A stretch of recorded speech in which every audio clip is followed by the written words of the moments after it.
MHSRB staff నర్సుగా select అయిన ప్రతి ఒక్కరికి G&L లెర్నింగ్ జోన్ నుండి హృదయపూర్వక శుభాకాంక్షలు.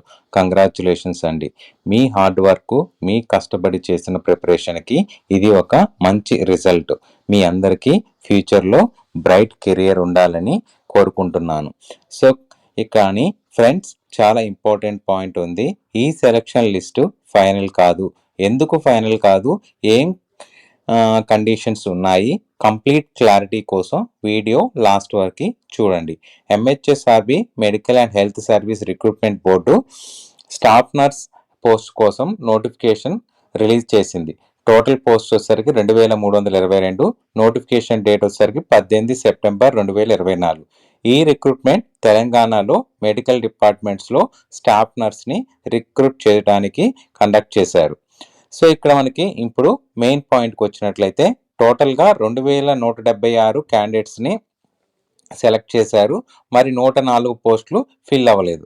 ఎందుకు ఫిల్ అవ్వలేదు అంటే OH కేటగిరీలో సూటబుల్ క్యాండిడేట్స్ అవైలబుల్ లేకపోవడం వల్ల ఈ వేకెన్సీస్ అనేవి ఫిల్ అవ్వలేదు. సో సెలక్షన్ ప్రాసెస్ ఎలా జరిగిందంటే CBT computer based test, contract outsourcing ఎక్స్పీరియన్స్కి వెయిటేజెస్, సర్టిఫికేషన్ వెరిఫికేషన్, ఈ 3 ఫ్యాక్టర్స్ బేస్ చేసుకొని సెలక్షన్ లిస్టు ప్రిపేర్ చేశారు. సో ఇక్కడ ఇంపార్టెంట్ కండిషన్స్ ఏంటంటే ఫ్రెండ్స్, ఇది చాలా ఇంపార్టెంట్ పార్ట్, జాగ్రత్తగా వినండి.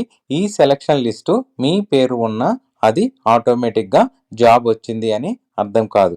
ఫైనల్ అపాయింట్మెంట్ రావాలి అంటే 3 మెయిన్ కండిషన్స్ అయితే ఉన్నాయి. ఫస్ట్ వన్ వచ్చేసరికి character and background verification.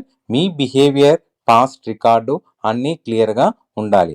Second one వచ్చేసరికి ఫిజికల్ అండ్ మెంటల్ ఫిట్నెస్. మీరు ఫిజికల్లీ అండ్ మెంటల్లీ ఫిట్గా ఉండాలి. థర్డ్ వన్ వచ్చేసరికి ఒరిజినల్ సర్టిఫికేట్ వెరిఫికేషన్. మీ సర్టిఫికేట్స్ అన్నీ కూడా జెన్యున్గా ఉండాలి. ఇక్కడే బిగ్గెస్ట్ వార్నింగ్ ఏంటి అంటే ఎవరైనా ఫాల్స్ ఇన్ఫర్మేషన్ ఇచ్చినా, ఫేక్ సర్టిఫికేట్ సబ్మిట్ చేసినా, లేదా డీటెయిల్స్లో మిస్టేక్స్ ఉన్నా డైరెక్ట్గా సెలక్షన్ క్యాన్సిల్ చేస్తారు. ఆల్రెడీ వచ్చిన బెనిఫిట్స్ కూడా క్యాన్సిల్ అవుతాయి.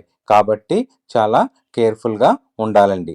ఇంకో ఇంపార్టెంట్ పాయింట్ ఏంటంటే ఈ సెలక్షన్ ప్రాసెస్ అన్నీ కూడా కోర్టులో ఉన్న కేసెస్ ఫైనల్ జడ్జిమెంట్ మీద డిపెండ్ అయి ఉంటుందండి. సో అంటే ఫ్యూచర్లో కోర్టు డెసిషన్ ప్రకారం చేంజెస్ రావచ్చు అని అర్థం. షార్ట్గా చెప్పాలంటే మొత్తం 2322 పోస్ట్ నోటిఫికేషన్స్ ఉన్నాయి. 2176 మెంబర్స్ సెలెక్టెడ్ అయ్యారు. 104 పోస్టులు ఎంటీగా ఉన్నాయి. ఫైనల్ జాబ్ కావాలంటే వెరిఫికేషన్ అనేది కంప్లీట్ అవ్వాలి. ఫేక్ డీటెయిల్స్ ఉంటే మాత్రం సెలక్షన్ అనేది క్యాన్సిల్ అవుతుంది. ఇంకా ఇలాంటి లేటెస్ట్ అప్డేట్స్, క్లియర్గా analysis, zone wise cut offs, reservation details కోసం మన ఛానల్ G&L లెర్నింగ్ జోన్ని సబ్స్క్రైబ్ చేయండి.